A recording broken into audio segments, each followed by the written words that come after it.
What's up, everybody? This week, Sarah and I take our time to digest the black sheep of all of the Oasis albums. Be Here Now. That and a whole lot more is to come on our longest episode ever, because maybe it's not long enough. Welcome to the show.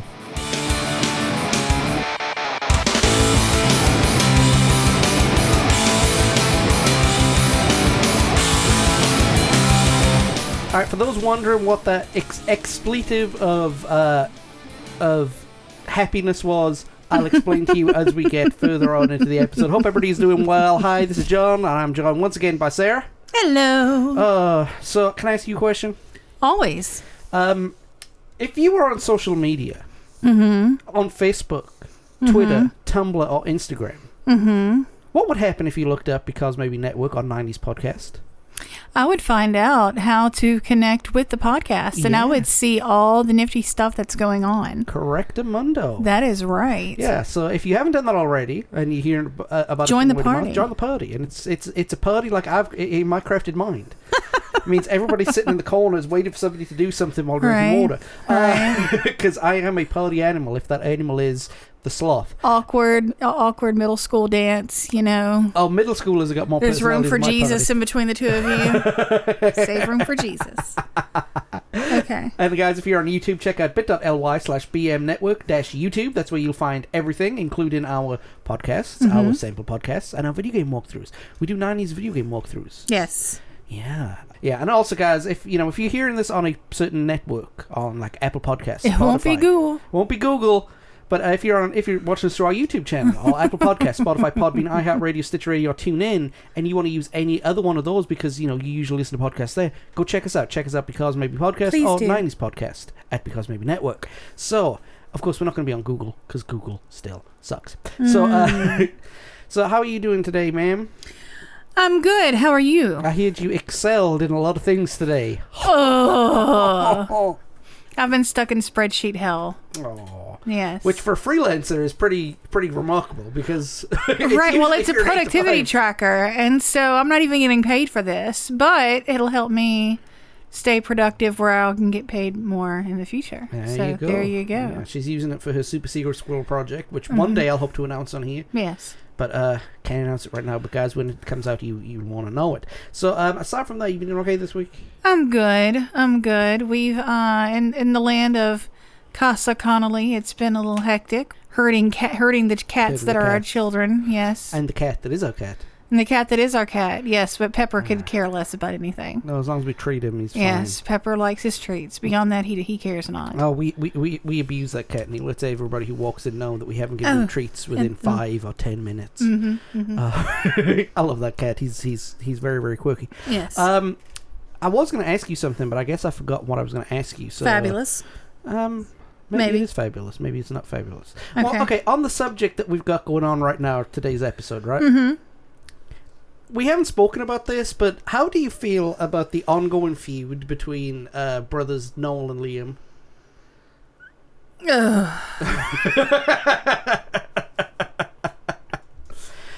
Okay, see, long-term Oasis fans have like a vested interest in this. Yeah. Right? And so we all just want to see it come to the eventual end, which is them reuniting long enough to kill each other. Yeah. Literally. Like somebody's coming away with stitches, and then it'll be over. Because even though the last time they broke up, it was because supposedly, didn't Liam bop Noel up across the head with the guitar? No, I think it was the other way around. Somebody clocked somebody with a guitar. No, Liam hit Noel with a guitar. Okay, Liam hit Noel with a guitar. And allegedly. All this is allegedly. But there were no police reports or marks or stitches. Nobody, I mean, Mystic Meg didn't even get a reading on that one. So, the whole thing about it, right, was apparently it was to do with what one brother said it was to do with the clothing line of the other, wanting to front free advertising, and the other brother said that they hadn't spoken for 2 years because of a stupid Christmas argument over what was the best Christmas song. And what ticked off Noel was the other band members just kind of staring at the shoes while all this was going on. What were they supposed to do at this point? I mean, they're used to it. It's a day that ends in one. Yeah, it's like, do I get in, or is this another brotherly fight? Right. You know, and ironically, they've all made up, and everybody's clamoring for an Oasis reunion tour. Guys, that's not going to happen. It's not going to happen. We might get another single. Like, they might be able to stomach each other long enough to do another single. If we're lucky, an album. If we're really lucky, some sort of televised special or a one-off night somewhere. But a tour is never going to happen. Well, see, this is what I'd like to happen in an ideal world, right? They start off the show with "Hello," because of that chorus. It's good to be back. Mm-hmm. They do do Aqueous. Of course, they do. They do Aqueous some point during the show, and then the very, very last song that Oasis perform as a group. He's Married with Children. Correct. Yes. Why? That last line. Goodbye, I'm going home. Exactly. Yeah. And that's it. They shut the lights off and they go away. So I got one more question about Oasis before we move into the actual Oasis we want to talk about in the next segment. If Oasis were to reunite tomorrow, what's the lineup? Because High Flying Birds is basically Oasis without Liam and a bass player. Right. Because the last lineup was the drummer that Noel uses, the pianist Noel uses, Game Archer, Noel, Liam, and Andy Bell. So you take Liam and Andy Bell away, High Flying Birds is Oasis without Liam and a bass player. All right. What would your lineup be? Well, Whitey can't drum anymore. No. So, and they're not speaking to Zach, or are they? No, what happened with Zach was he had a tour booked for The Who while they were recording Dig Out Your Soul. Yeah. And unfortunately, the two was clashed. And this is, for those who are just passive listeners, this is Zach Starkey, son of Ringo from the Beatles. And trained to drum by Uncle Keith. Yeah, right. Trained to drum by Uncle Keith Moon, and who now drums for The Who. Yeah, right. So, they're not talking to the White Brothers. Nobody's talking to McCarroll. So by proxy, it's got to be Sherrick behind the kit. Yeah, Sherrick's fine. It was Zach. Zach or Sherrick's a damn good drummer. Yeah, Sherrick or Zach. Bring back Bonehead. All of his kids are grown. He has no reason to bitch and moan about missing his kids growing up anymore. So bring back Boney. Gim wouldn't be in it, right? Because Gim and Noel aren't speaking, are they? No, Gim's Noel's left-hand man now. He was his right-hand man, now he's his left-hand man. He is the official lead guitarist of High Flying Birds now. Okay, so wait a minute. No, wait, it's Andy. Andy's not talking at all. I don't think he's talking that much to Liam either, to be honest. Well, Andy's probably he had enough. Uh-huh. There's really only so much you could do. Yeah. So, I don't care what the lineup is, as long as the scissor chick from the High Flying Birds makes the lineup somewhere. Noel has a lady that plays the scissors, and I adore her. For clarification, she's actually a percussionist.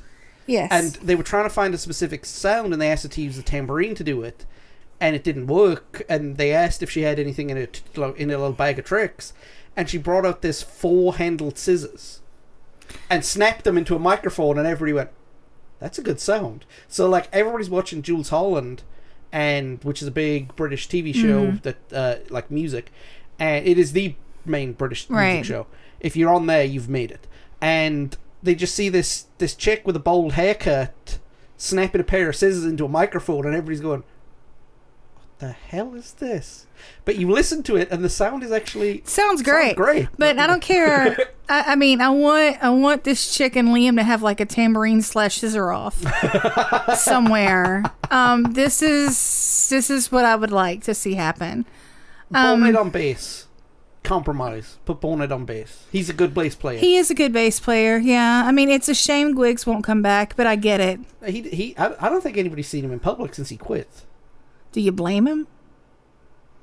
Not really, but I mean, nobody. You listen to anybody who's ever had a thing to do with the band, and we'll talk about this in a minute, but nobody really had a bad word to say about him.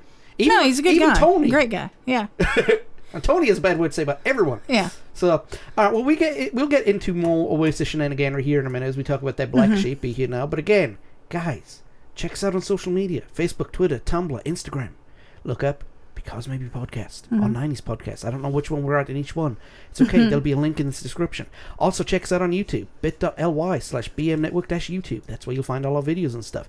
And of course, if we're not on your... If you were listening to this podcast and this is not your podcast listening thingy of choice.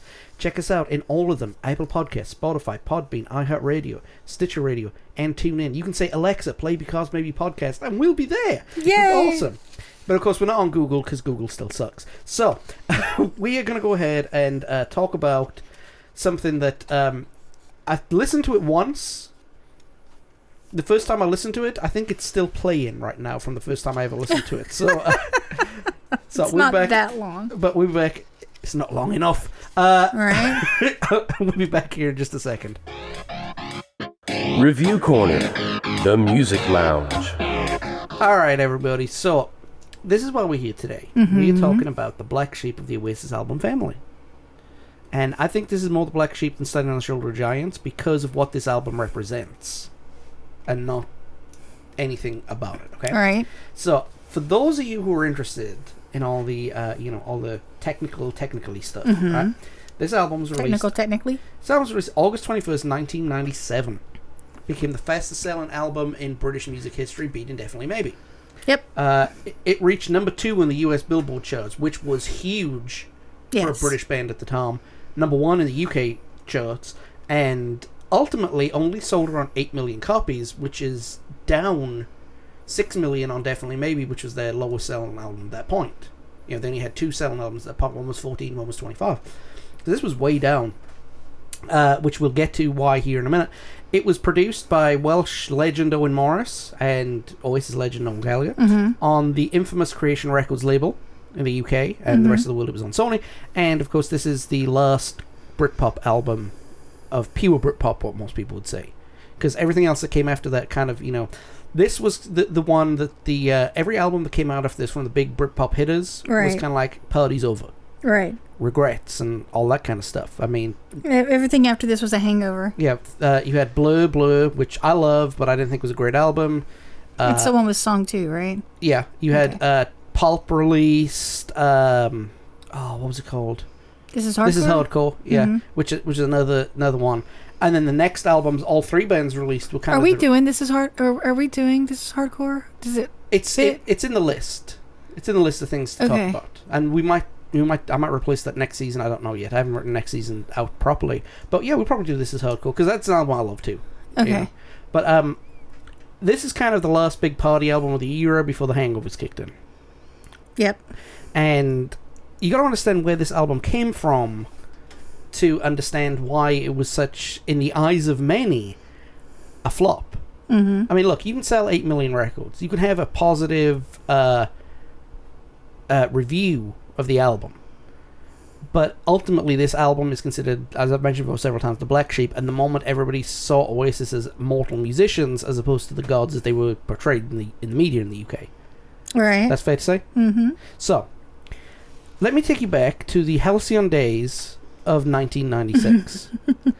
Oasis had just released Don't Look Back in Anger, the second number 1 single. They might have lost the Britpop battle of Britpop, but they were winning the Battle of Britpop War. They had the media on their side. They just played really, really special shows at Sloane Castle, Main Road in Manchester, the home of their favourite football team, minus Bonehead and Whitey, who were Charlton Athletic and Manchester United fans. Respectfully. Yeah. And before anybody asked, the Cockney was the fan of the Cockney Club, and the Mancunian was fan of Manchester. The joke was in the mid-90s that if you wanted to insult a Manchester United fan, just go to the centre of Manchester and do it, because none of them lived there, right? And so they've got all these big shows, and then all of a sudden they've got the biggest shows in Britain, in British music history at the time. Right. The infamous Nebworth Park shows. Right. For those who don't know, 2 million people applied for tickets. And 250,000 got the tickets. It led to the bootleg album called Oasis 250,000 Fans Can't Be Wrong, which I think is a great album name to begin with. And at that point, whether you liked them or not, in mid-1996, for the last 2 years, up until that point, Oasis became, or were, the biggest band in the world. Yes. I mean, all the metrics, right? All the metrics that you would have. They were getting the most critically acclaimed from all the critics. Morning Glory was re-reviewed and considered a massive, massive success. It had cracked America, which no British music was cracking America at that time. The closest was maybe U2, and you've got your finger up saying Bush. Yeah, but they did it backwards. They did it backwards, so they went to America first. I thought they were based in America. They just happened to be British. No, they were British, and they cracked America first on purpose. But they didn't crack the UK. There you go. So I mean, I'm looking at you slightly confused. It's like, wait a minute, I thought they were American with the British frontman, or no? So a lot of people don't know that they were. Okay, I did not know that they. See? Yeah, well, you know. I mean, recorded at Abbey Road and everything. Oh, well, I did not know that. You learn something new every day. Now, I'd say they didn't crack Britain. They weren't. The style of music when it came out was, I mean, it was lost in the Britpop shuffle. Well, yeah, because it was more Nirvana than Britpop. And at the time, we had more grunge. We had stuff like the Manic Street Preachers, who had that heavy stuff on lockdown. So, but at the time, Morning Glory was critically acclaimed. That what I call the Nebworth tour was the biggest attended amount of shows in music history at the time, right, in the concentration of it, right? They had like 10 shows in a row, all shows over 60,000 people. They were selling the most CDs, most records. They were getting the most critical acclaim. They were the biggest band in the world. They had the most eyes on them, the most ears on them, and the most people shelling out hard-earned money to take care of it. Gotcha. The only other band that could have come close at that time, ironically, was U2. Mm-hmm. And his Pop Mart. Yeah, and I mean, you know, Oasis even supported U2 out of respect, I guess it was, because at the time, with all due respect to U2, 97 U2 wasn't as good as 97 Oasis. I would like to enter a complaint. Okay. I would like to enter a complaint that I bought U2 tickets for Dallas. Yeah. And then Oasis joined the tour for the shows starting immediately after Dallas. I was so Oh, I'd be too. Which I'd have to watch U2. No. So, I like U2. I like U2. I mean, Rage Against the Machine opened, which is fine. Oh yeah, that's a good substitute. It was quite a good substitute. But I mean, for someone who is such a diehard Oasis fan, that just broke my heart, which led me to my my road trip, which we'll discuss here in a little bit. It's in the notes. We are going to discuss. Is it? Okay, yes. Great. Sorry, but you have a story about it. I think it would be it'd be cognizant to leave. You can leave out anything that you want to leave out, and don't worry, I'll edit stuff. So don't. Oh no. But so you're the biggest selling band in the world. You're the biggest band in the world. You've just completed the biggest tour, small tour, including the 2 biggest gigs in music history. You've got a show with MTV coming up. What would you do next? Would you A, step back, smell the roses, and go, wow, we've made it, let's make it bigger? Or B, would you go to America and almost completely and utterly fall apart? Well, it doesn't matter what I chose. They chose B. Correct. And what happened, right?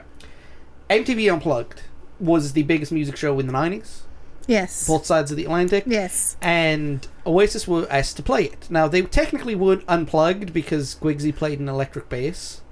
He's Guigsy, though, so but he's we'll give him... Let it go. But that show was unique for one reason.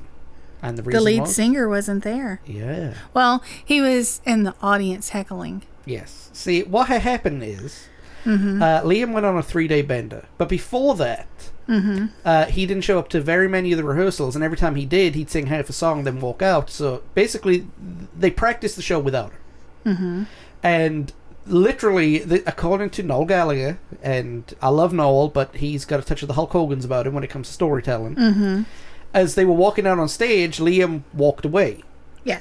I don't believe that because his microphone wasn't set up. So they knew a good 15 minutes before going out there. Now his wedges were still there, but his microphone wasn't. If that makes sense. So they had enough time to remove the microphone, but not the wedges, because to be fair, if they only had 15 minutes, getting the wedges up would have been a bit of a problem.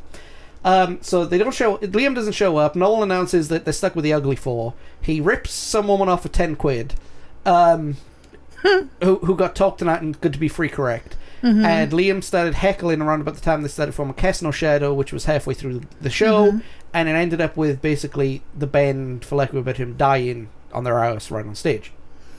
Oh, I don't agree with that. No, it was a great show. I think it was fantastic, and I think that Liam singing probably wouldn't have worked with the style of show that it was at the time. That was, what, 96? Yeah. And the style of the show was very, very heavy orchestral and brass. My 15-year-old heart just adored them. Oh, yeah.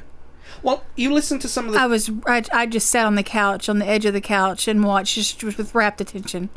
Well, you look at the Nebworth shows, right? And they had the same kind of orchestral setup for the acoustic section of the show, and Noel sang the master plan. Right.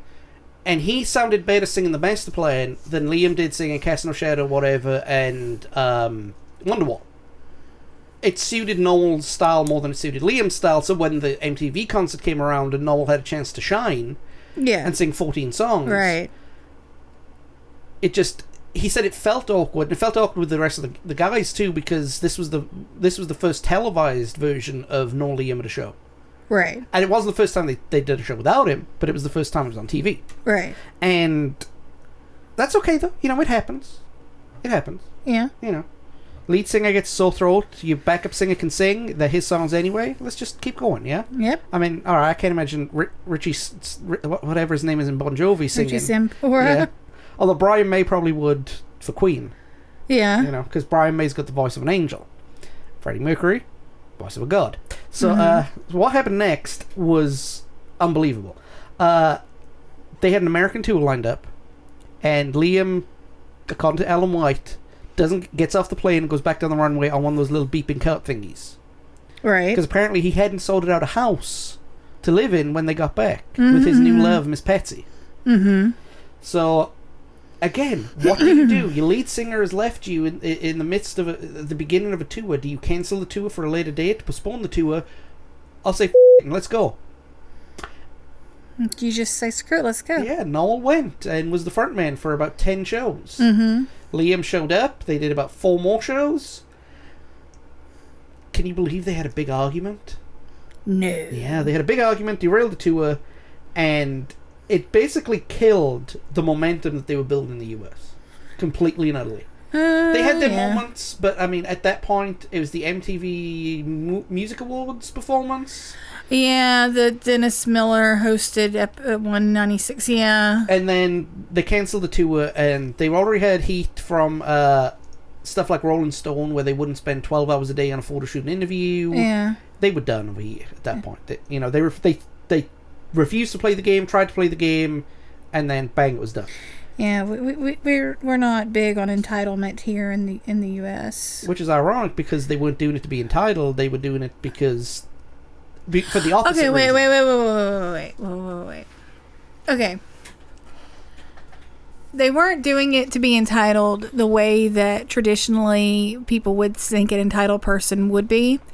But I mean, Oasis fans, we know their background. We know, whatever. And we know that, Noel's swagger is because he's busted his butt and fully has earned his reputation and his claims as the best in what he does. But for the most part, for those who really couldn't care less, who all they saw was British accent, entitled, thinks they're better than us. I guess so. It's in their mind, and I understand where they're coming from. It's like, the NME and Q and Melody Maker in the UK don't need us for 12 hours of a day to take photos and talk to us. 2 hours, 3 hours, we're done. We're out of here. Right. And that's what they saw it. So, it was just... I'm just saying how it was. I mean, because of the way that it was done in the media over here, and the way it was presented, through all on the talk shows and this, that, and the other, and the VJs on MTV and everything, and articles was about their entitlement and about how dare they about these spoiled, pompous little British and it's ironic, brats. And it's ironic when that happened, they hadn't even had the royalties for Definitely Maybe kick in yet. Yeah, so they were still working class grafting at that point, which is weird to me. But it wasn't all horrible. No. Right? They had the song, their first collaborative #1 single, I guess you could say. The song Setting Sun by the Chemical Brothers was sung by Noel Gallagher. It's actually a song that Noel wrote called Coming On Strong. Mm-hmm. And they kind of adapted it for that, and boom, was their first #1. It was the band's first. It was one of the Gallagher brothers' first non-Oasis #1, first solo #1, I guess you could call it. It was a collaboration, obviously. And you know what? In February of 96, Noel jetted off to Mystique. Mm-hmm. Mick Jagger's private retreat in Mystique and wrote and demoed basically 20 songs. Because at the time, he hadn't written anything in a couple of years because he had those songs that right. were, you know, that were the first two Oasis albums were written and demoed. It were written right. before, you know, for whatever. So, after the American tour went south, they went to Abbey Road because, of course, they went to Abbey Road. Well, yeah, because at the time they were, you know, they were still in love with being the Beatles. Yeah. And not just that, this wasn't their first time in Abbey Road, but this is the first time they scheduled multiple sessions with Abbey Road. Now, right. do you know how Abbey Road works in terms of its administrations back in the day? Hit me. Okay. If you booked a month's worth of Abbey Road sessions, mm-hmm. and I also booked a month's worth of Abbey Road sessions at the same time you did, it's whoever brought Abbey Road the cash first. Okay. So if you booked for 10 days, I booked for 10 days, and you give them 10 days worth of studio fees, you get studio. They never did anything on credit. They did, you know, and that went back to the 60s and everything like that. All right. So legend has it that you two had booked Abbey Road at the same time, and because Creation Records stumped up the cash, Bono got booted from the pop tour doing her Abbey Road. Now that's a legend. I don't know if it's true or not. That's hilarious. But unfortunately, those sessions ended after a week. Liam was arrested for cocaine possession, and they were constantly interrupted by the tabloids who were following Liam for everything he did. Yeah. I did feel sorry for him, you know? A little bit. So what happened is they moved to a rural studio in Rudge Farm, which is in Surrey. Very, very nice part of England, you know? Very, very boring too. And the drug use went through the roof. Yeah, I mean, there was a rumor that when Gwigsy went out to find weed, he came back with weed, cocaine, more cocaine than weed, and he wasn't, you know, he was like, I want weed, and they gave him both, you know? Noel and Morris constantly clashed, which led to their estrangement. What Morris wanted to do was take the Mystique sessions, remove the drum track, remove the bass, put another layer of guitars on there, Bonehead and Noel, Liam sing, and bang, there's the album. Right. Noel wanted the album to be grand, massive, and off the charts. Well, yeah, he wanted... this was his Phil Spector album. He wanted the wall of sound. It is alleged that... this has been confirmed by Noel, but again, Noel's not the most reliable storyteller. No. That he would have 10 identical guitar tracks on the same song.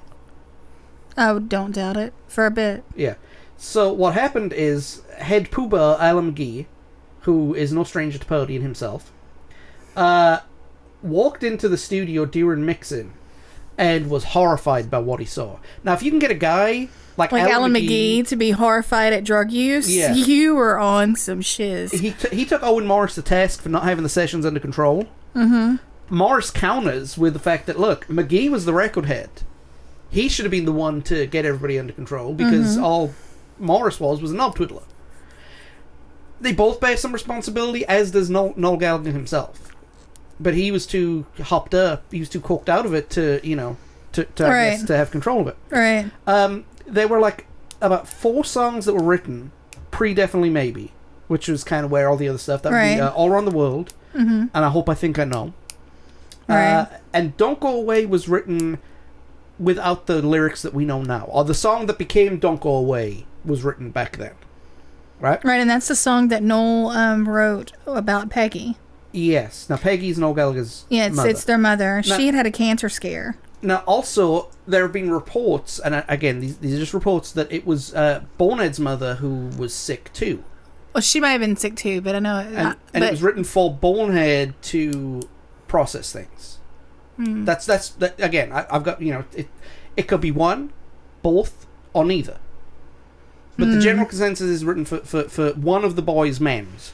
Okay. You know, but that kind of would explain the behavior of the Gallagher brothers during this time too. If their one constant had a high chance of not being with us, you know. Pretty much, that'll do it. Now, it's very, very hard to off the UK showbiz press. They managed to do it. They put a media blackout, and the most anticipated album in British music history since the Beatles was not given to reviewers in newspapers.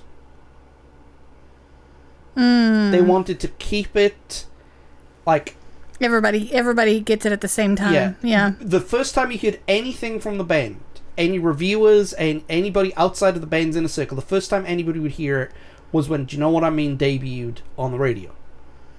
Right. So Liam and Noel were with their swagger. This is the best work we've ever done. Whitey, Gwigsy, and Bonehead also called the album really, really good. And then that album cover.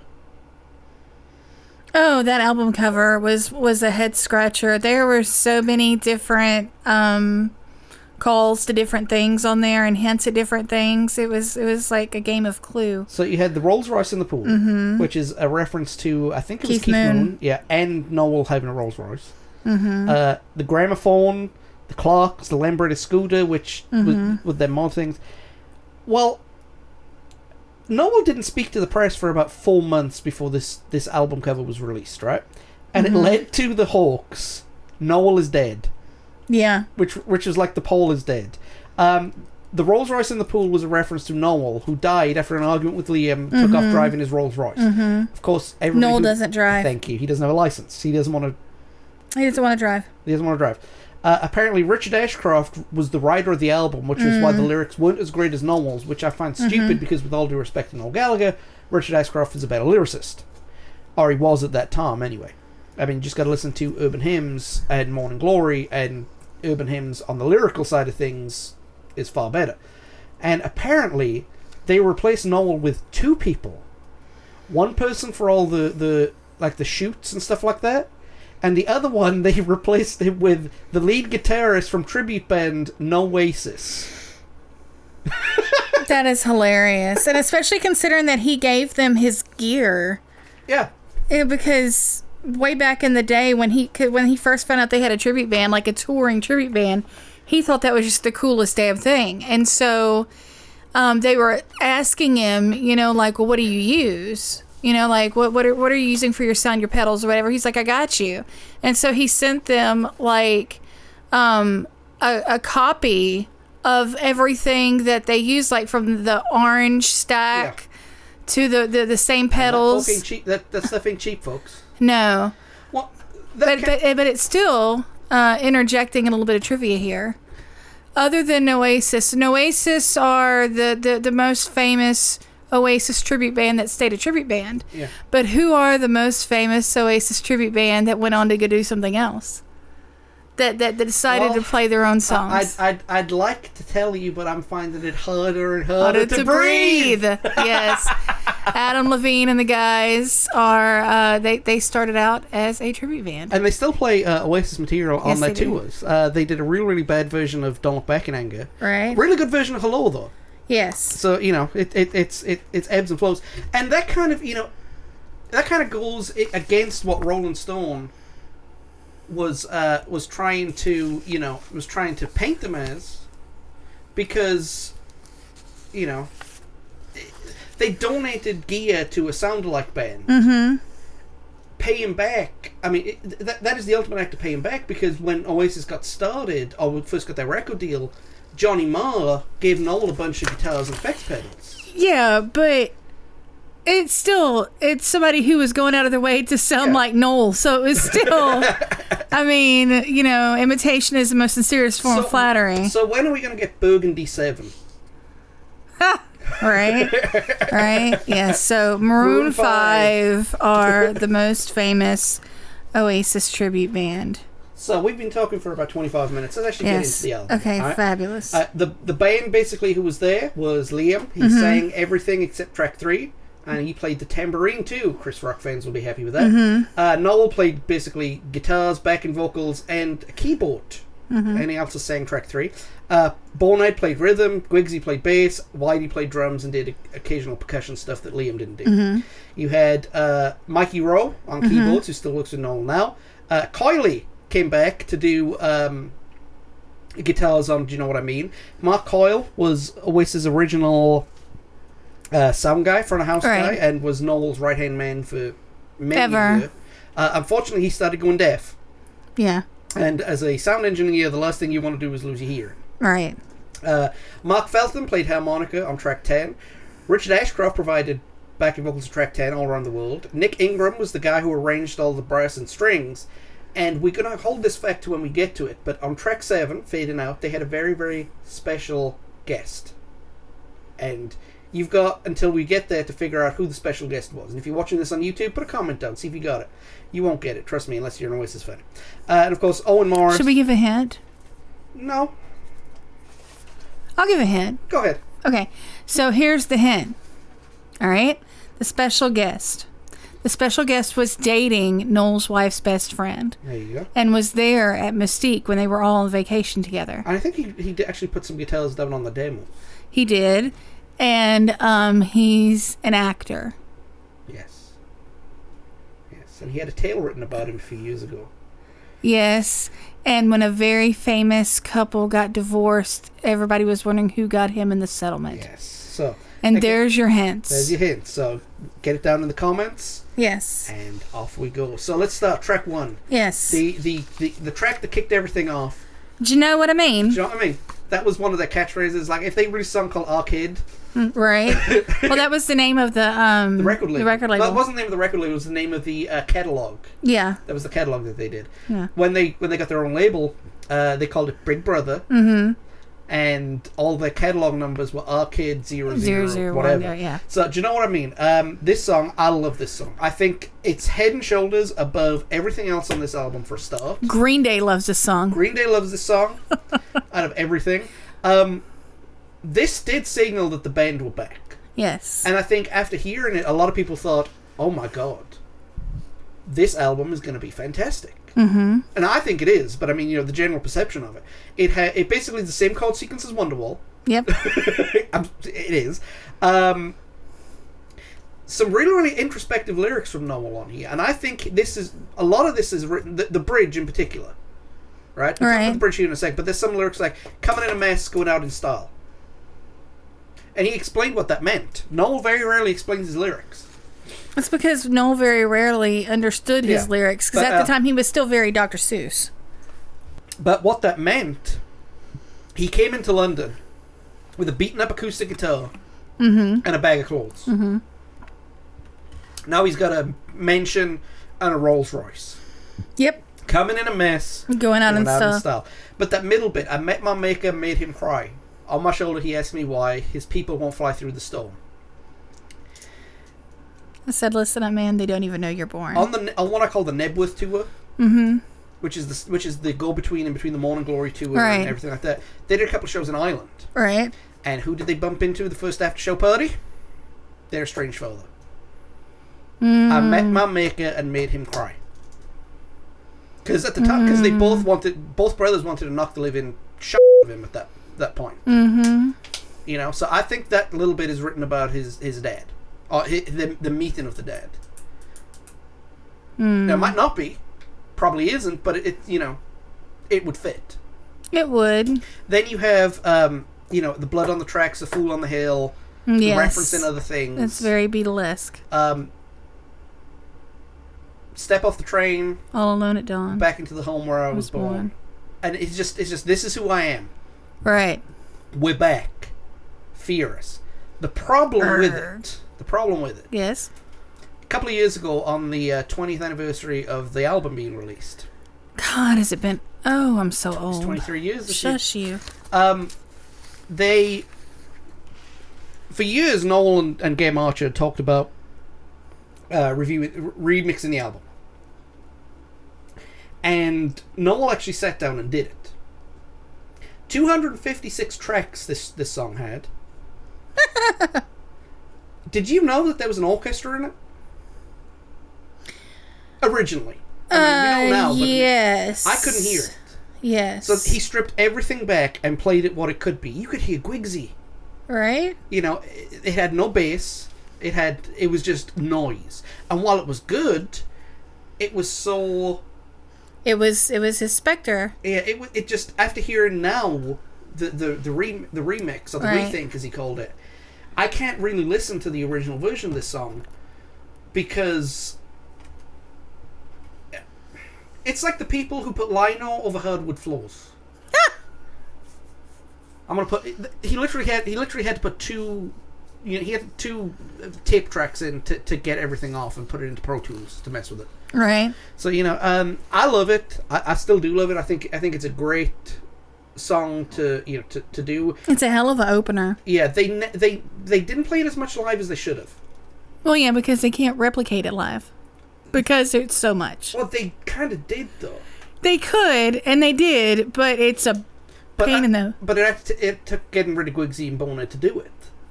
Because with all due respect to Bonehead and Guigsy, I love the original. That is the original, the definitive lineup of Oasis.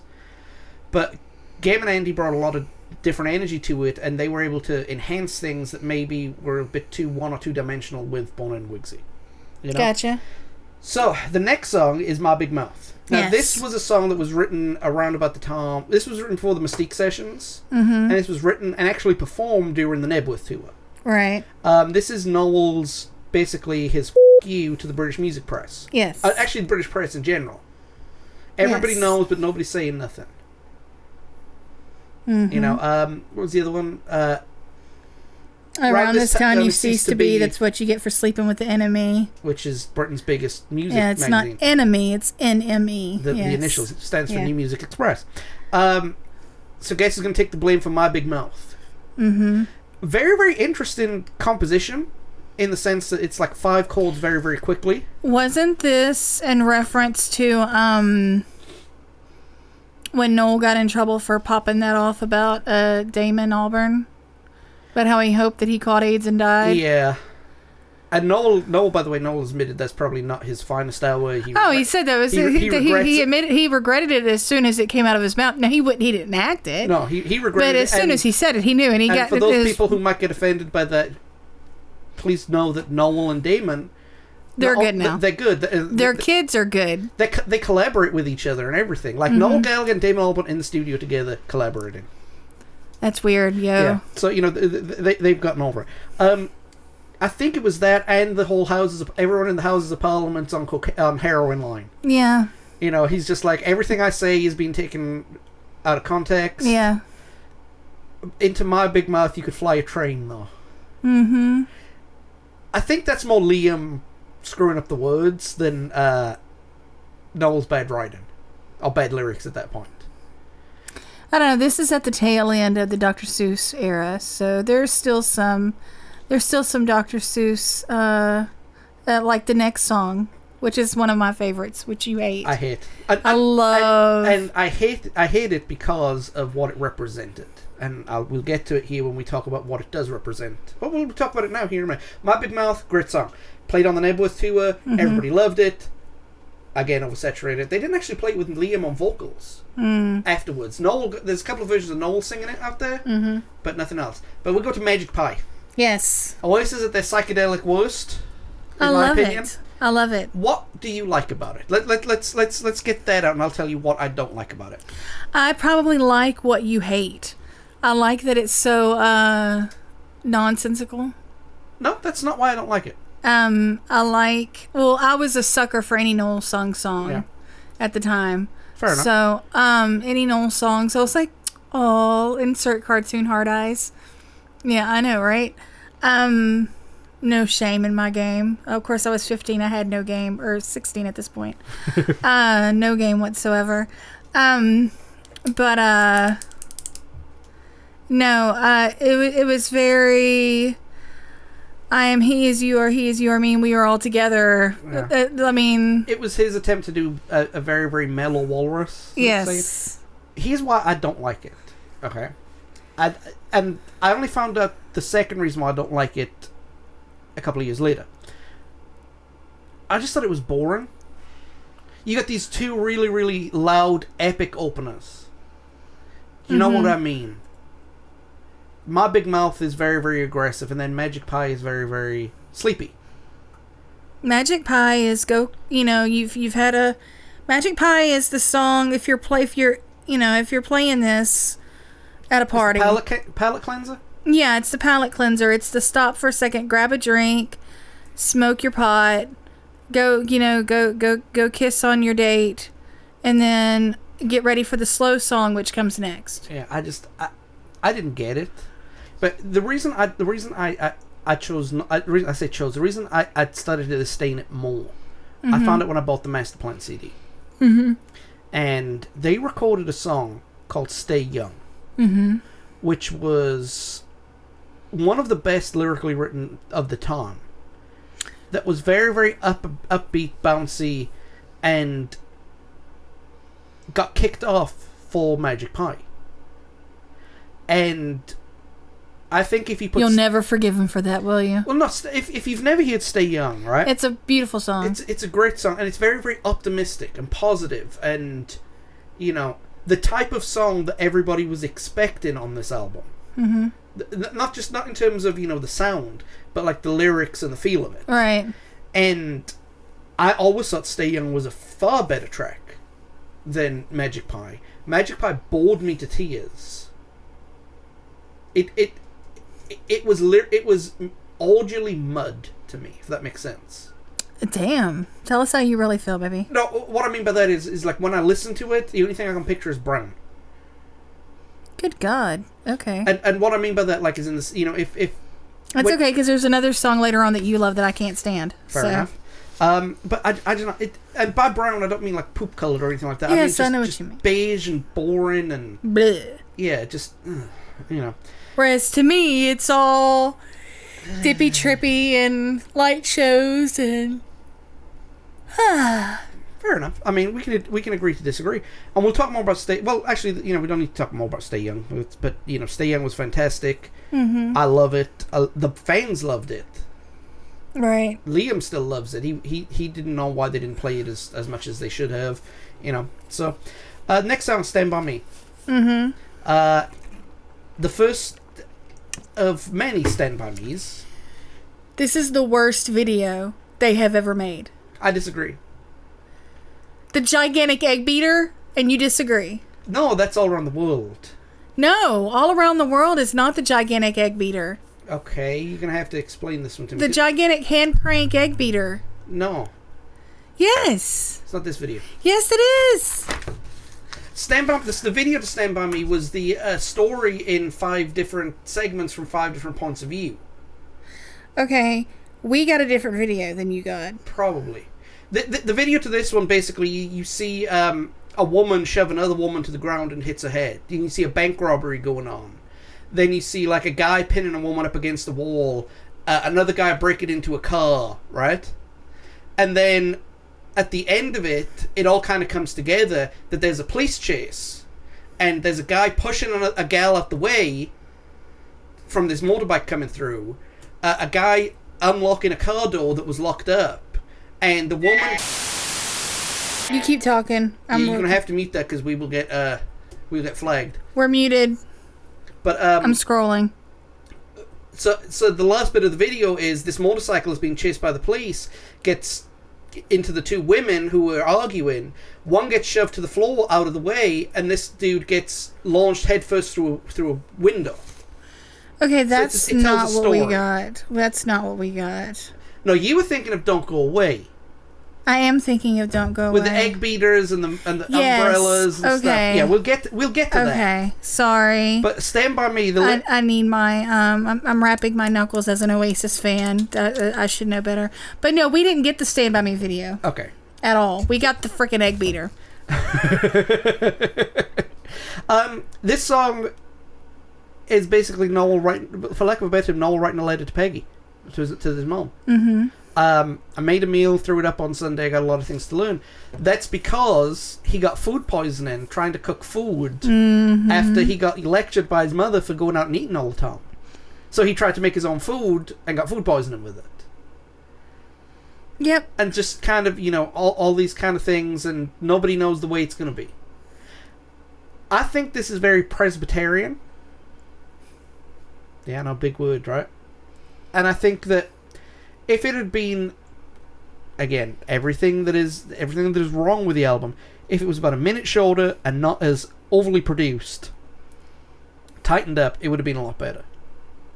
See, and I love the song. I love this song. Here's the thing, and I'm gonna beg to differ with you on a lot of this, but I actually, and here's the ironic part, I actually prefer raw songs. I prefer the the live and uncut and the stripped down and the raw nitty gritty versions. I love that. Usually 9 times out of 10 I do. However, man, am I a sucker for some Phil Spector. Well, not him in real life. He's gross. But that whole wall of sound, Ronette, 60s, you know, I'm all about that. And no, this album, like there's just you can't tell me anything bad about this album. No, and look, I have no complaints. This is my second favorite Oasis album. My favorite being Definitely Maybe. All right. This is my favorite. I thought Satsang was your favorite. Satsang is it's a very close second, but this one has more emotional and just sentimental value. Okay, I got you. And look, don't get me wrong, I don't think I love this song. This is a song that I play a lot on my guitars. And it's a good song. It is a very, very good song. I just thought that if the tempo was just a little faster. It's trying to be Slide Away. That it is. But it that was your phone. Okay, that's a pedal. But it doesn't kind of hit the Slide Away right heights. That doesn't mean it's a bad song. Standing on Its Own is a good song, but just felt like there was something missing. I got you. So, next song. Is this the one that you're talking about? That you hate? No, I don't hate. I think I know. Okay, because I love this song. Just that I think this is the one that the overproduction helps. Yes. The pace of it is good, but again, like Stay Young, it's positive. It's uplifting. It's what the album was designed to have. What the album should have had more of. I love the chorus. As we beg, steal, and borrow, life's hit and miss, and this. I hope, I think, I know. If I ever hear the names you call, if you stumble, catch me when I fall. Because, baby, after all, I'll never forget your name. Yeah. I just think that's. So you never forget my name. Yeah. Well. Depending on who's singing it at the time. Yes. Yeah. But I mean, it's just they never played it live. This song exists on this album and on this album only. I want to call BS on that. Go ahead. But I can't. I have no proof. No, I've pulled up like there was back in the day on the old Mad Ferret Oasis forum. There was a guy who kept up with everything that they played live. Yes. And like he did it mainly for his own nerdom, but like he wanted to point out how set lists would change during right. And like I hope, I think, I know, Hey Now never got on a stage. Which Hey Now I kind of understand, but I hope, I think, I know I didn't. I didn't quite get it. Now the other thing they did live at that time is they turned Bonehead down. So if they turned Bonehead up and played this song, I think, you know, the two I thought the Be Here Now tour was the best that they sounded before the Heathen Chemistry tour, which was the best tour they ever did. Right. But this song exists only on this album, and it's positive and swaggering without being arrogant. Yeah, I want to tell you that they did this, but I mean that might be the Mandela effect, so I'm gonna hush. But I'd like to tell you they did. Now, the next song is a song that has a very, very quirky story behind it. I got this one. I got this. Take it away. Sit down. Okay. Sit down, children. Mom was going to tell you a story. Okay. Once upon a time in a land far, far away. So there was this rock star and his girlfriend. They were not engaged or married yet. And they had stayed the night together in a hotel room, as adults do. And this was not planned. And so the next morning, before they went to a show, he goes and gets a shower, and he comes back and he finds her ironing her shirt from the night before, so that way it didn't look like she was doing the walk of shame out of the hotel room. And he said, "Hey, what are you ironing that dirty shirt for?" And so that night, he played a song and he dedicated it to the girl in the dirty shirt. And I think that was Don't Look Back in Anger. Don't think it could be, but I don't think so. Or Wonderwall, one of the two. No, because this is before then. Okay. Yeah, this is before he wrote Wonderwall. Okay. But Anyway, so he dedicated a song to her because this was early days in their relationship. Early days in their relationship. So, and she had Coily recorded the dedication, and she said she was going to keep it on a sound clip somewhere for their kids, which of course they just had the one. So, I know. But, so that is the story of the girl in the dirty shirt who knows exactly what she's worth. Knows exactly what she's worth to me. I can see. Now I see, excuse me. Mm-hmm. Probably one of the weakest songs lyrically on the album. Probably, but it's sweet. But not only that, this sounded more like a Morning Glory or definitely maybe Style Oasis song. It wasn't as overproduced and cooked No, out it wasn't. as everyone else. No, it wasn't. But it was, you know, she also had been going through, when he wrote the song, she'd been going through a hard time. The company that she was working for, either the company disbanded or she was let go or something had happened. And she was going through, you know, and everybody goes through that. You know what I mean? Like, sure, I've been through it. So she was going through some work changes and just, it was stressful. And this song was his way of saying, you know, hey, life is sucky at the moment, but I believe in you. You got this. There you go. And it didn't need to be bigger than what it was. It was cute. And to be fair, it was one of the few lyrical songs of the first three Oasis albums that made sense. That wasn't all Dr. Seuss, although it rhymed. You know, it just seemed a little weak as he was trying to find his feet to tap into it more his more emotional side of things. It's a good song. It is a good song. But aside from maybe Magic Pie and the next song we're going to talk about, it's probably the weakest song on the album. Actually, no, it's not Magic Pie. It's Magic Pie, the song we're going to be talking about next, and the title track are probably the three weakest on the album. In my humble opinion. So, kids, here we are, the trivia portion of the show. Yes. So, we asked you who was the special guest guitarist on track 7 of this album. Track 7, the song Fading Out. We gave you a hint as to when a famous couple divorced. The joke was who's going to get custody of this guy. And this guy happens to be... Gellert Grindelwald. Yes, Captain Jack Sparrow himself. Johnny Depp. Johnny Depp, yes. Yes. How did Johnny Depp appear on an Oasis album, Sarah? Well, long before Johnny Depp became the love child of Helena Bonham Carter and her husband, her ex-husband. Tim Burton. Tim Burton, yes.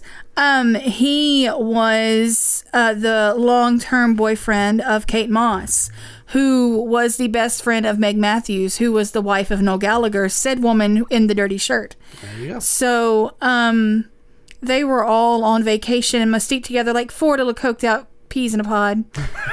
And Allegedly, yes.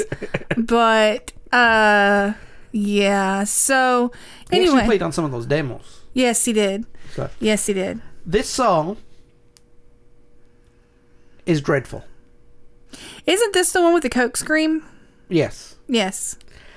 Okay, it's not dreadful, but it's definitely very, very weak. It's not one of my favorites. No. To me, it's like Oasis meet They were trying to help Bon Jovi meets Helter Skelter. Yeah. I know that I said that there's no bad parts of this album, and there's not. I'll listen to all of them because I adore all of them, but this one song, if I had to choose my least favorite, this would almost be it. Not quite, but almost be it. Well, here's the thing. The live versions of this song, like the live versions of, say, Champagne Supernova, make this song bearable. Like that long intro that they did, and, you know, it was designed for a stadium rather than an album, right? Right. It basically was 3 Oasis songs Frankenstein together, Okay. including Coming On Strong, that we spoke about, the Chemical Brothers song. And I don't know, it just felt like this one felt like folks were trying too hard. You know, it's Well, I mean, just to sort of put you in the headspace that everybody was in. I mean, they recorded this And then Johnny Depp went straight off and made Fear and Loathing in Las Vegas. There you go. And this is the perfect song for that movie. So it's very definitely got soundtracky vibes to it. Yes. But it's very Fear and Loathing. And I don't know, just it missed the mark. I don't think it missed the mark. I think that it doesn't mesh well with what surrounds it. Okay. I think that had it been on a soundtrack by itself, so if it was standalone, it would have stood out better. I think that in the confines of what surrounds it, it doesn't match. Because you got a lovey-dovey and then a serious sentimental one. Yeah. And then you got so this. It's one of these things. It's not like the others. I mean, it's a great song, but I just think it sort of doesn't really. Yeah. Yeah, it doesn't really continuously flow. And see, I'm not a big fan of. I mean, it's got the big Coke scream in it, which I'm not a big fan of. And y'all will have to Google that to find the story on that. I don't know, man. I'm one of the fans that back in the day. I mean, there were plenty of us who if you were old enough to remember living through Kurt dying, right? And then you found a new band, right? And you loved them. And you loved them just as much as you loved Nirvana. You loved them more than you loved Nirvana, right? Now, I know to some people that's blasphemous, but just follow with me. You found a new fandom, okay? And there was always that threat of... because they were so blatant.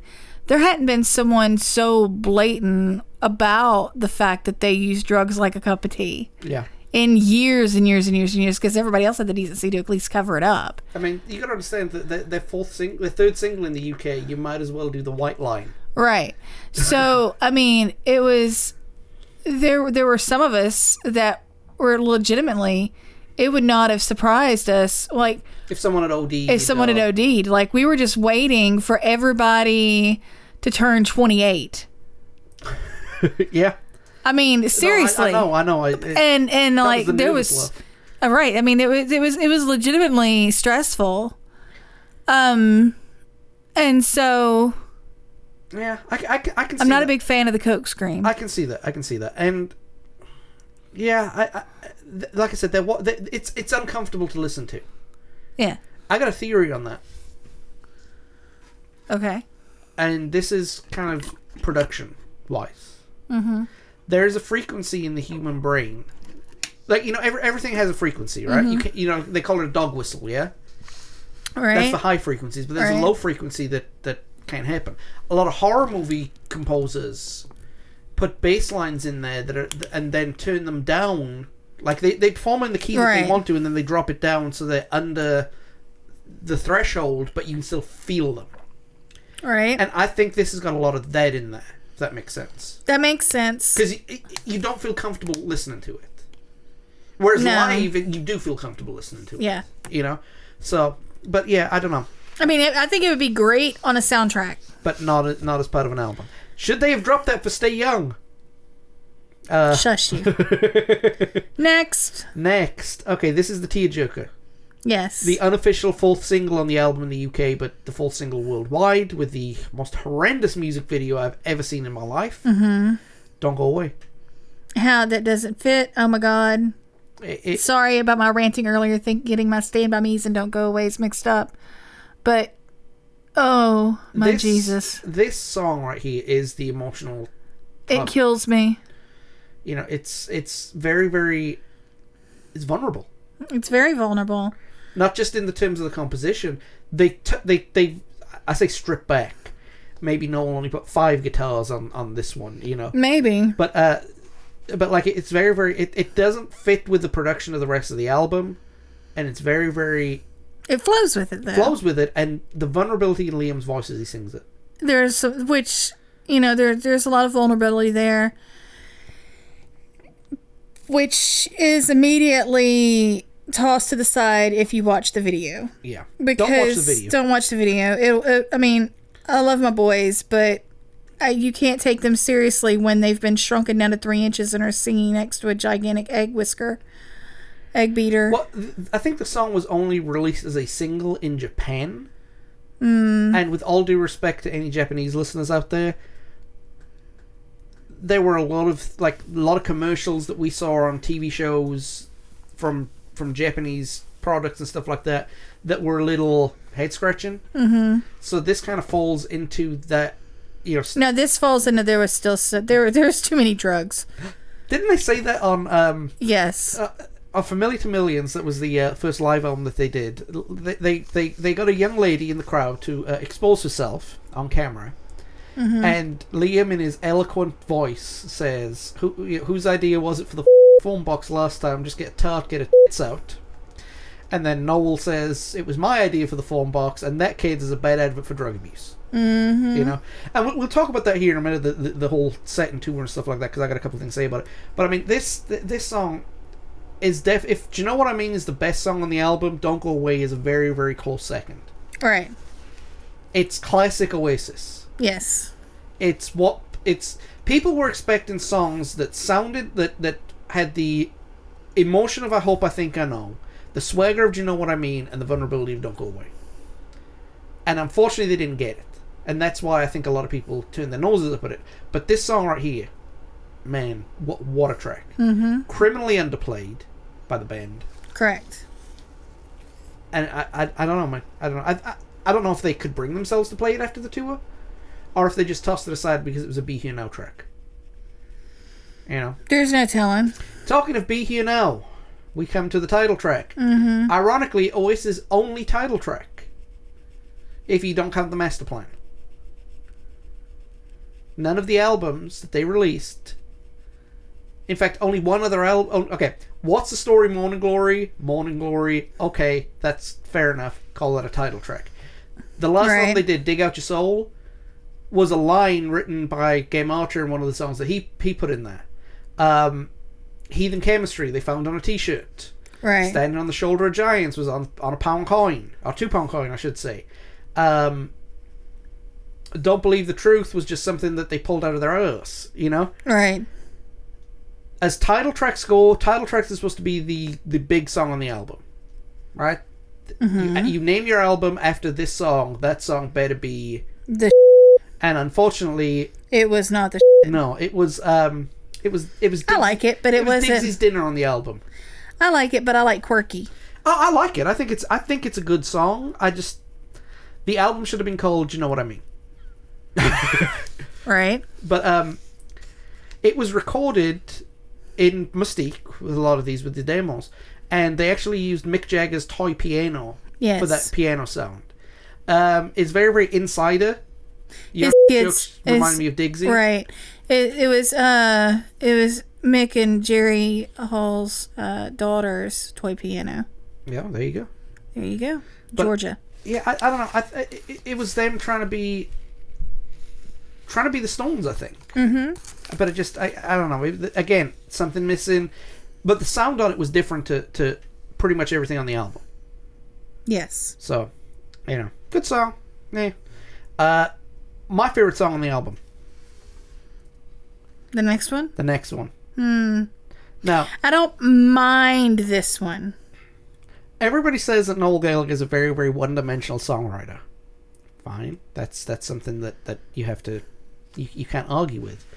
However, this song has 3 key changes, 2 orchestras, and the happy positive message that they were trying for. This song was written back in Definitely Maybe days. It was actually demoed during the Definitely Maybe days. There's video footage of the band with Tony McCarroll on drums playing it.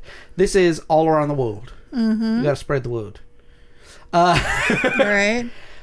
This is the music video where the guy has sausages for legs, Yellow Submarine like, and they did a thing, director's commentary with Noel watching all the videos a few years back, and he went apoplectic when he saw this.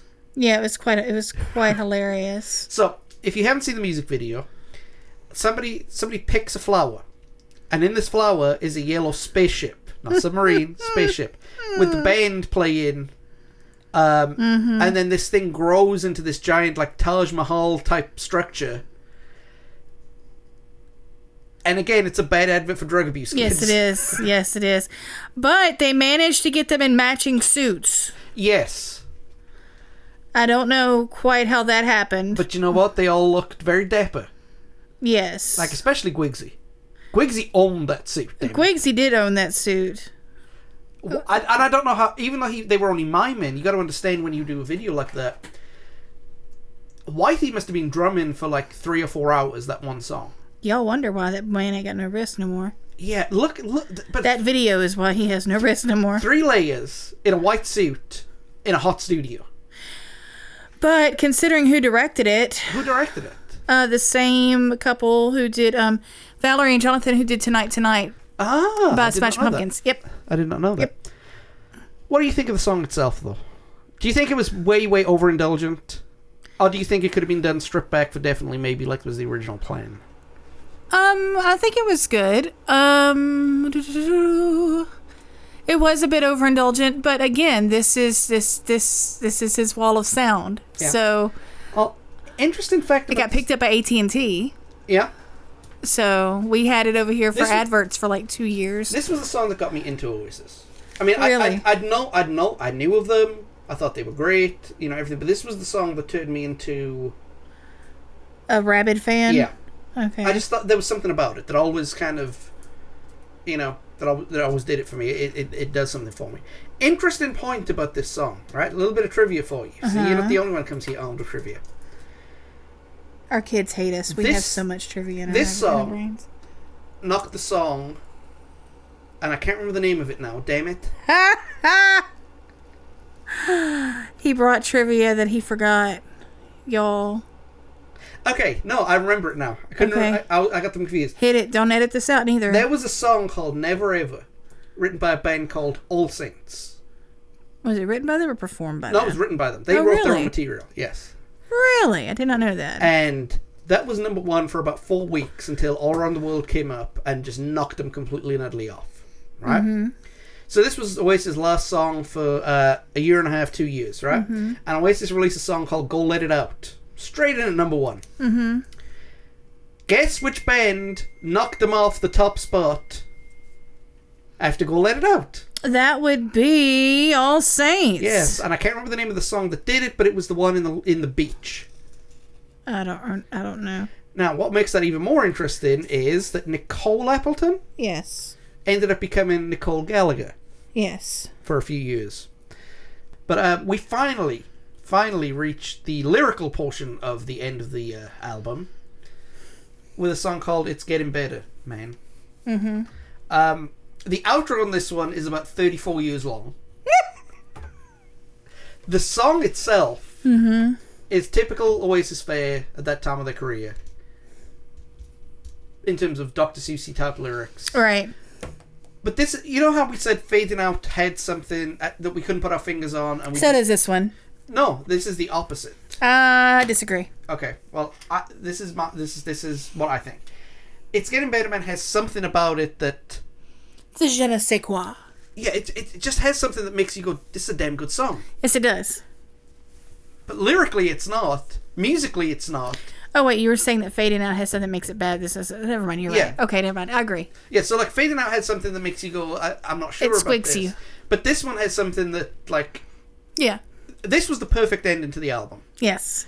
It's very, very happy. It's very, very positive. Listen to the words that you just said. This was the perfect ending to the album. Yes. Yes, it was. But we'll talk about that here in a second. Because Getting Better, Man has, like, 5 minutes of guitar solo. 3 minutes of ending. Okay. It's a three verse song, right? Yes. Verse 1 and verse 2, bridge chorus. Verse 3, bridge chorus. You said to me. Yeah. Just say the words and I'll be free. And and the fact that they interchange that fire and stars. Well, fire in the sky, fire burning bright. You know what I mean? The stars are in the sky, stars are shining bright, stars are in the sky. You know, it's just, I've tried doing that a couple of times, and it's a lot harder to make sense of it than people give credit. Y'all let the record show that ain't me. No. Okay. Yeah. So no, it's bouncy. It's happy. This was debuted on the Nebworth tour. The fans ate this one up more than My Big Mouth. Yeah, the whole crowd bounces when it plays. And it's like the wave. It's a beautiful song. Yes. You know? And this should have been the natural end of the album. I think this was the end of the album. I would not have anything to complain about. But we have a complaint. Oh, we do. I would like to register a complaint. You'd like to speak to the manager, Ms. I would Karen? like to speak to the manager. Well, he's Welsh too, and he'll probably listen to. Okay. Y'all, I have something to confess. I'm not the biggest fan of Oasis instrumentals. Fair to say. When you take the lyrics away, they just they don't reach out and tug me. I fell in love with Noel's lyrics, not with Noel's music. And even when it was Dr. Seussical, the musical, whatever.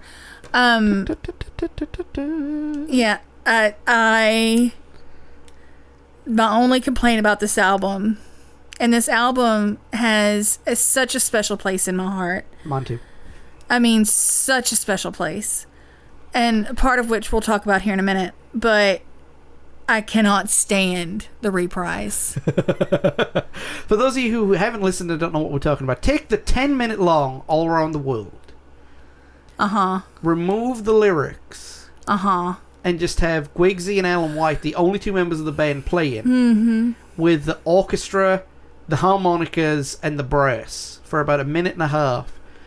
Ending with somebody walking out of a door. I'd rather listen to a 10-hour loop of in the bushes. Well, that's a damn good song, though. Nah, it's alright. Yeah, but a 10-hour loop. Now I will say I'd rather listen to Matt Hardy laugh for 10 hours. I can get you in touch with the guy who did that. I know, right? Well, let me explain why I think it's not as bad, but while agreeing with you that it's as bad. Okay. If y'all can make sense of that, let me know. You saw There and Then. Yes. You've seen the Nebworth gig. Yes. Champagne Supernova. Yes. What did they do after they sung the last line of Champagne Supernova? They put the things on and then walked off. No, they just carried... They like... Alan White's doing that military drum beat, right? Yeah. And then all of a sudden, Bonehead and Gwigsy and Noel just keep playing... and keep playing, and it turns from... They couldn't do the subtleness of Champagne Supernova live. Right. So this is a direct quote from the book, Pablo, your book. Yeah, my book. Yeah. Paolo Hewitt. Pablo Hewitt. But anyway, Pablo Hewitt, Oasis, whatever it was called. Yeah. They decided... Was there then, wasn't it? Something like that. Yeah. I'll get the real name. They turned it from being this subtle wink and a nod song and turned the momentum up. So when Alan White plays that drum beat, where the subtleness is supposed to be at its peak, they just keep going and going, and they launch into like a 3 or 4 minute instrumental that's big and loud and bombastic, and there's the song, right? With the reprise, they tried to do that in the studio. Now, I've got a bootleg of Oasis at the G-Mix in Manchester. That's where the Who the F*** is Man United song comes from. And they did Champagne Supernova, again in that style. Right. And then they did All Around the World in that style. All right. Not necessarily taking the orchestral elements, but kind of that whole, there's more to it than that. Here's the momentum. This was more of a come down rather than build up momentum. And I think it worked. On the album, it doesn't work. No. Not at all. Not even close to working. It just seems like we need a track 12. Can you record one more? Yeah, I don't dig. No. I don't dig at all. As my oldest would say, it doesn't slap. It doesn't, as the kids say, it doesn't slap. Doesn't slap at all. I don't know what that means. You're such a fuddy duddy. Yes, I am. So that's it, guys. 12 tracks of Up and Down. Collectively, individually, we've had a lot of negative things to say about each track, and a lot of positive things to say about each track. And I'll get with why I think it's great here in a minute. Unfortunately, well, not fortunately, we've got 3 more songs to talk about. One of them is one of your favorite Oasis songs. Angel Child, yes. Beautiful song. He played it a few years ago for the first time in a long time. Yes. And he was surprised by how many people still remember it. Yes. It's a good song. It's one of the few Oasis songs that, and even though it's a demo, it's the Mystique demo for people interested. Even though it's just a demo, it's very stripped back, even for Noel standards. But it does have double guitars on it, meaning that like it's the only Oasis song aside from Rockin' Chair with an acoustic guitar solo. Right. Because Married with Children was an electric guitar solo. I right. I don't know what is it about it that slaps. It's just a really good love song. What? And again, my sentimental 15-year-old heart just adored it. So I thought it had the touch of the Slideaways with it. It does. And unlike Stand By Me, it's actually good. Oh, it's worthy of the Slideaway comparisons. Right. Going Nowhere. Okay. If All Around the World Reprise was an orchestral mess, I think Going Nowhere showed what you could do if you used it correctly. Yes, I concur with that. I used to think Going Nowhere was that same brown, boring stuff like Magic Pie, but over the years I've grown to appreciate it more, and I think it's a damn good song. And you can tell that it was written pre-signing days. You know? You could also tell that he watched a lot of reruns of Mary Tyler Moore before. Yeah. And the last one that they recorded this, and they recorded this was the first time where their B-sides weren't as good as the songs on the album from the previous two albums.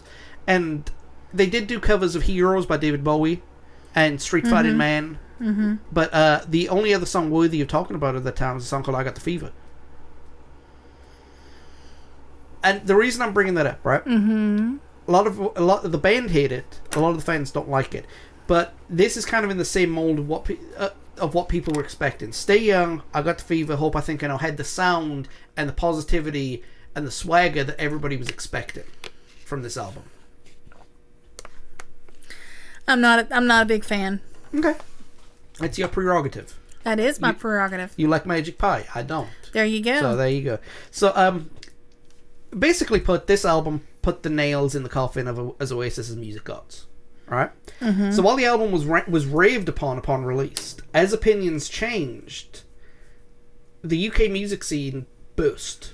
Right. It was around about the same time Angels came up by Robbie Williams as well. Oh, God. Yeah. And I think I mentioned this before. Angels was the point where music execs realized we can get a pop star to do all this Britpop stuff and be under our control.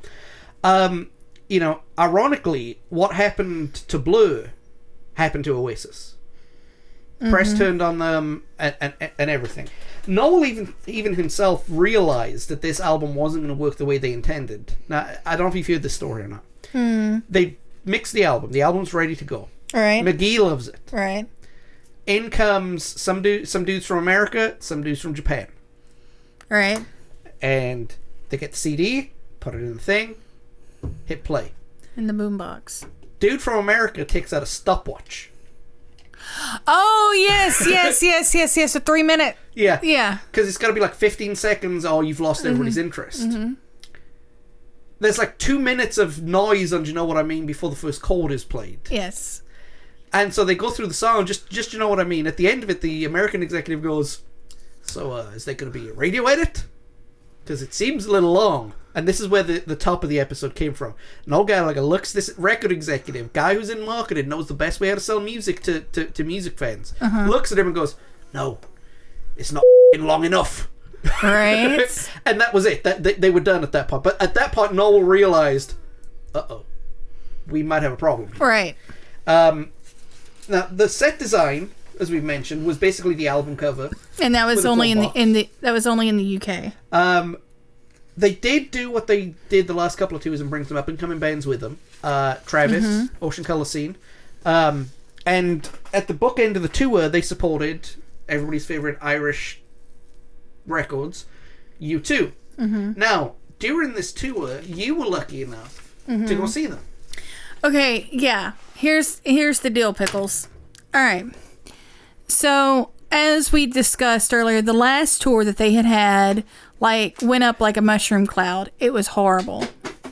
So when this tour was announced, I had to go. I absolutely had to go. And I knew that the only way that I was guaranteed to see them was to go as early in the tour as possible. Because the longer that you waited, the more of a chance that they would implode before they finished the tour. Right. And Which they didn't. It's surprising. Yeah, I know. So... I think this was the only tour they didn't implode. This and the Don't Believe the Truth tour were the only tours that they didn't implode at some point. Yeah. So, now I was 16. Going on 17. I was 16, going on 17. In fact, this was January 8th of 2008. I turned 17 on the 31st. So I was 16 going on 17. 1998, yeah. Not 2008. Ha! Making myself much younger than I actually am. So I was 16. I somehow conned my mother into allowing me to go stay with a friend that I met online, because back then you could do that. Yeah. You do that now. It's just you don't know what you're getting. Right. You didn't really then either, trust me. So went and stayed with a friend of mine in Scranton, Pennsylvania, home of Mr. Biden. Which is it's so beautiful up there. It's a beautiful area. But took a Greyhound at 16. I wouldn't even let my kids take a city bus at 16. My mother was on crack. Not literally, but I wouldn't have been surprised. Okay. Anyway, so that sounded horrible. Anyway, so I got on this Greyhound bus. My mom and my grandmother, who's wringing her hands together like it, like she's wigging out, rightfully so, put me on this Greyhound, and I go up through my tour of the Eastern Seaboard. I get robbed at gunpoint at the layover in Atlanta. Oh. Yeah, that sucked. Then I get to I don't want to make a joke about this, but the way you described it to me was it was Clueless style. Yeah. We're not gonna spend too long on that. So then we go all the way up to I get to New York, because I'm going to Pennsylvania, but they have me going up to New York and then back down. So, but I'm at the Port Authority, which is kind of cool, because I missed my bus, which I missed my connector, which would suck under normal circumstances, but I got to go out and walk around a little bit because I'm stupid. And I was a 16-year-old by myself, 16-year-old girl in New York, and decided to walk around a little bit. But it was really cool because where we were, it opened right up, and so I got to see like the Twin Towers and everything. Nice. Like at the time, I didn't realize how cool that was, But so yeah, I got to go outside and smoke a cigarette because I was a rebel, and okay, your dress. Mm-hmm. So go stay with a friend of mine. Finally get there. My great aunt at the time had not retired. She was still working on Capitol Hill. The show itself was going to be in Fairfax, Virginia. It was the second show in the tour. This is the first show I was able to get tickets for. The first show was actually it was a small thing for Sony people. So this was the first big. This was this gig. Big gig. When it was fully open to the public and not just to contest winners and whatever.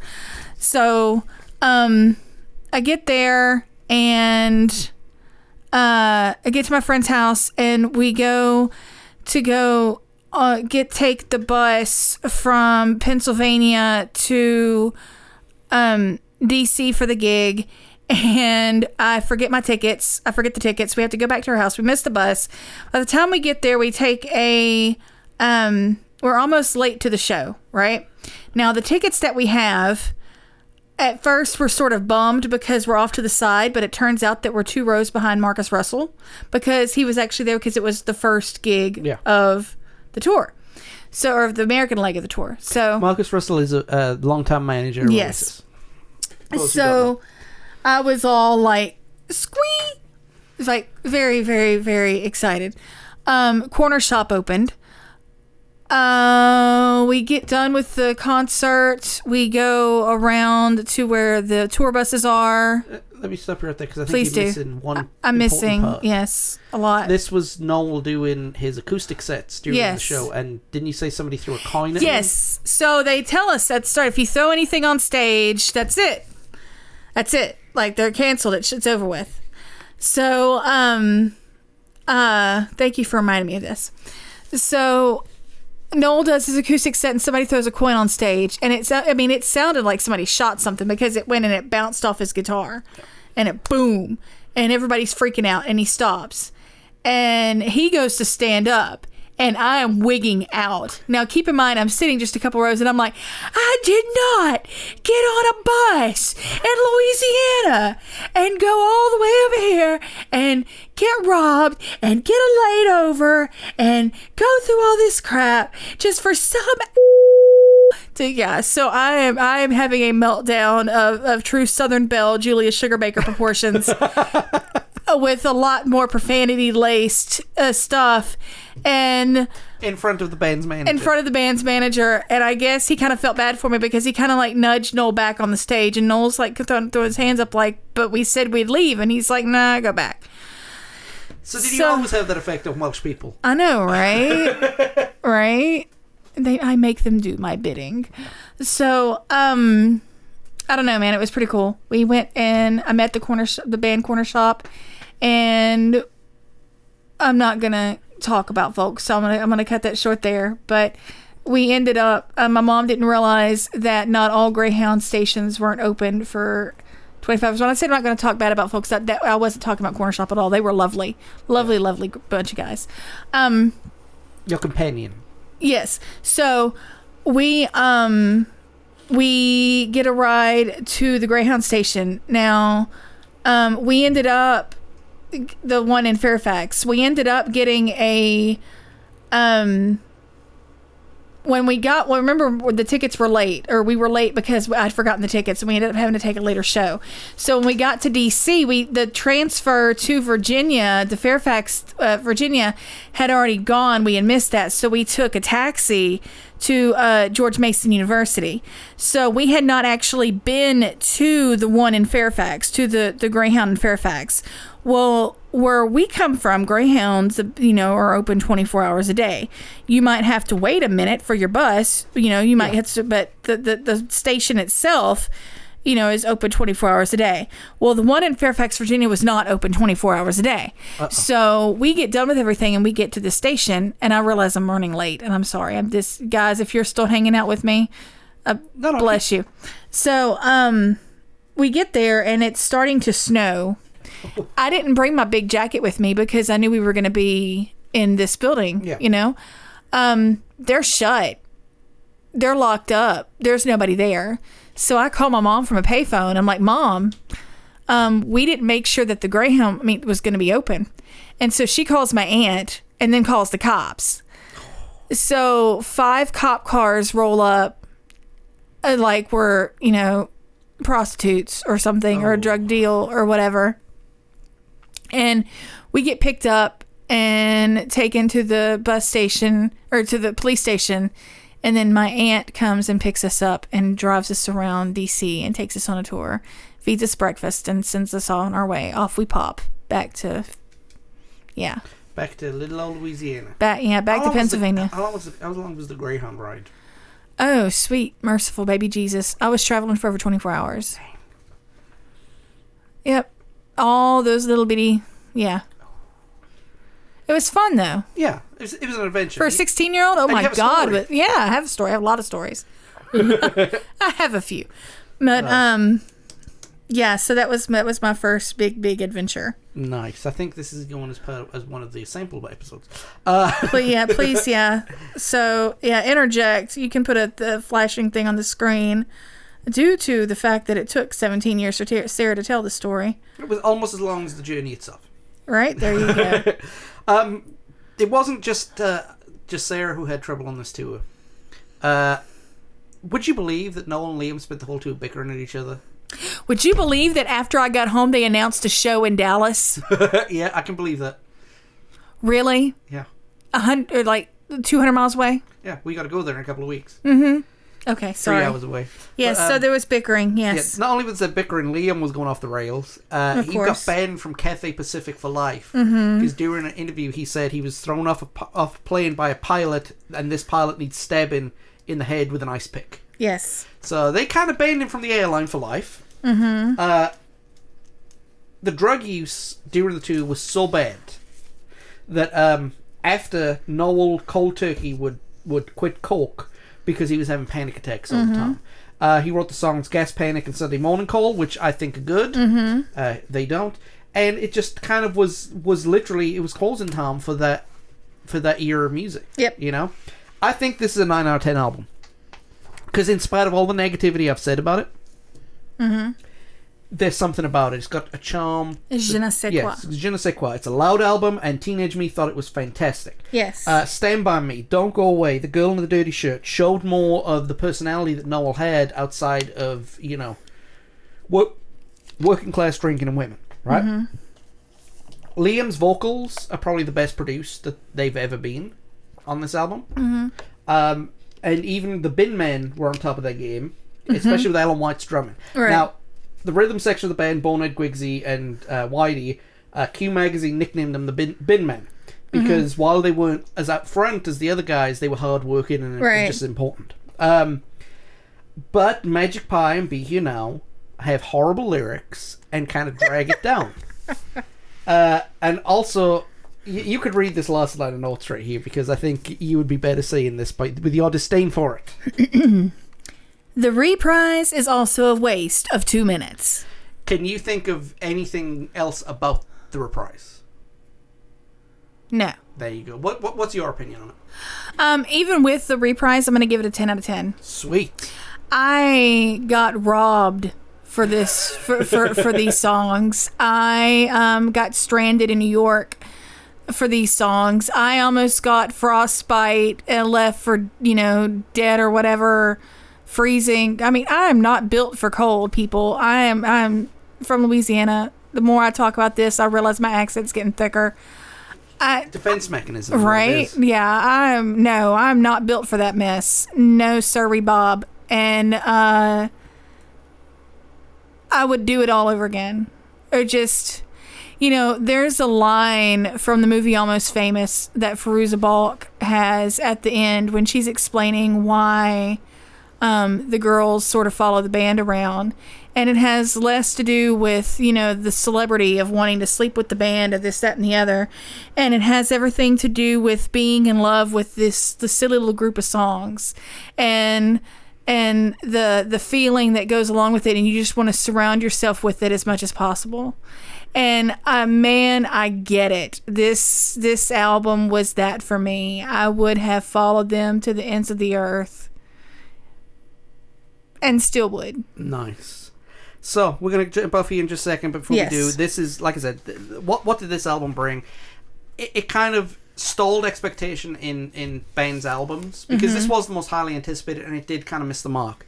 The album would be seen as the start of the decline for Oasis, because, look, the next two albums, Heathen Chemistry and Sin and the Shoulder Giants, are like Marmite. You either love them or you hate them. Sin and the Shoulder Giants was way too over-the-top produced and didn't sound like an Oasis album, and Heathen Chemistry was too stripped back while they were trying to find their feet again.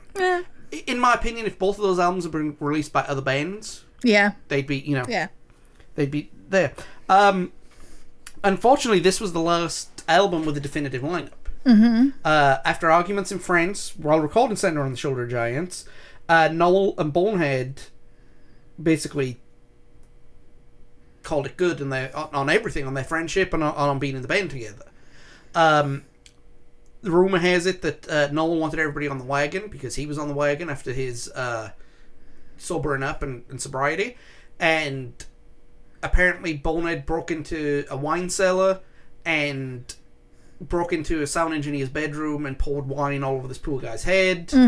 So when Noel did it back to him, Bonehead got really off, and Bonehead says, you do that again and I'm leaving, and Noel said, alright, I'll call you a taxi. and I don't think they've spoken to each other since then. Liam and Bonehead are still pretty tight. In fact, Bonehead plays occasionally on as a part of Liam Gallagher's touring band. Right. Gwigsy, who was close with Bonehead, and also had a lot of mental health problems. Not necessarily depression, but he had a real bad case of nervous exhaustion a couple of years before this. Was never comfortable with the fame, never comfortable with the spotlight, and after he saw his close friend leave, he thought maybe now was the time. Right. You know, so Bonehead and Gwigsy left. Gwigsy hasn't been seen since 1999, which, you know, again, good on him. It's you gotta, self-care is a thing, man. Yep. You got to do what you got to do. The perceived failure of this album led to what was called the post-Britpop sound, which was basically... It's ironic that this album is seen as a failure, but it inspired so many bands like Embrace, some forms of Travis, Hurricane Number 1.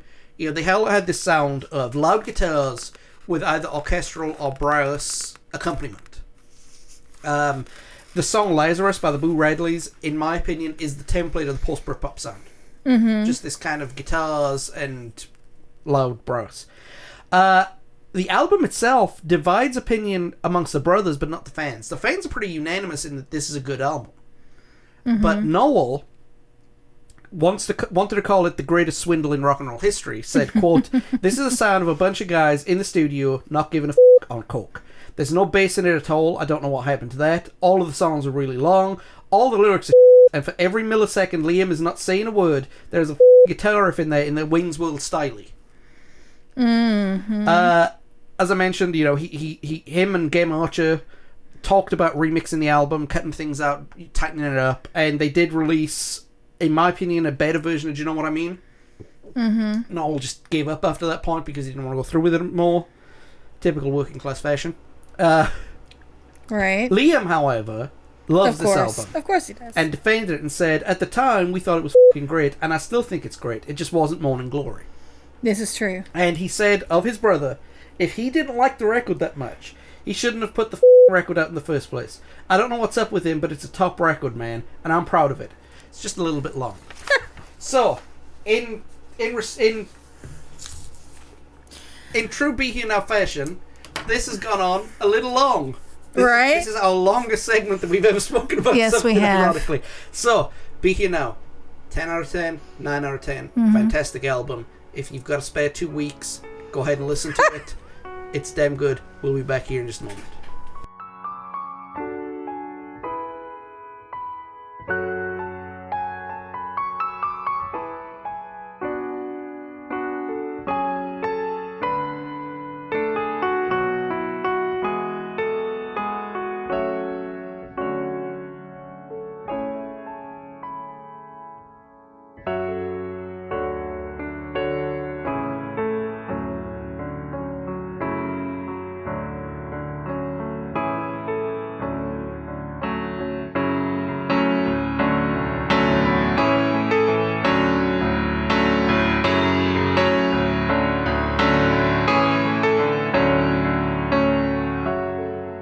Alright, so yeah, thank you for taking the time to sit down with us. That was our longest section that we ever spoken about, and ironically talking about the longest album in British music history.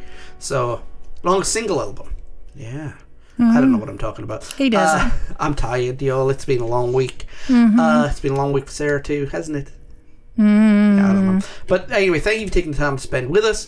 Next week, I'm going to be joined for the first time this season by Dexter Duran. Dexter and I are going to be talking about 3 video games that he's very knowledgeable of, and he's going to give us a crash course, if you haven't played it, on the Final Fantasy series.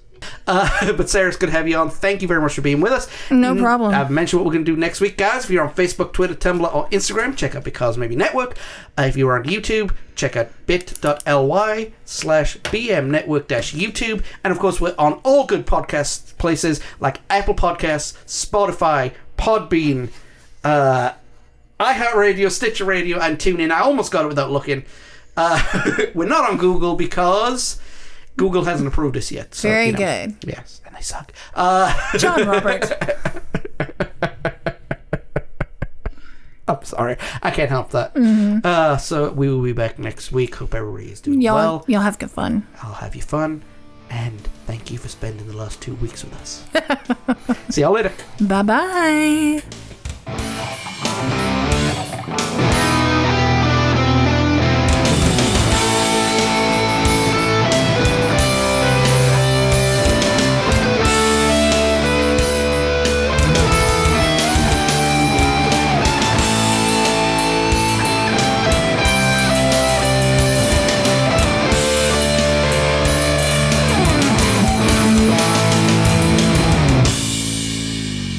So the room is spinning like some toasters on 22s.